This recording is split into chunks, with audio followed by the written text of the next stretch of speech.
আসসালামু আলাইকুম সুপ্রিয় দর্শক মণ্ডলী।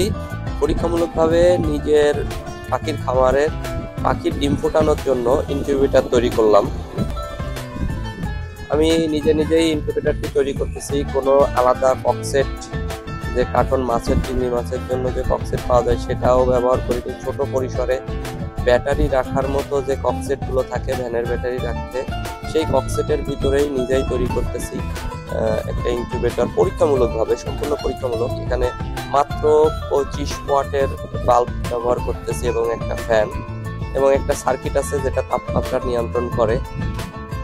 আমি পরীক্ষামূলকভাবে প্রত্যেকটা পাখির কোলের থেকে মোটামুটি ডিম নিছি।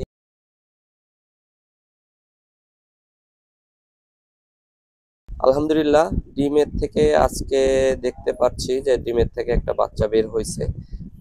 এটা সম্ভবত লাভবার্ডের ডিম।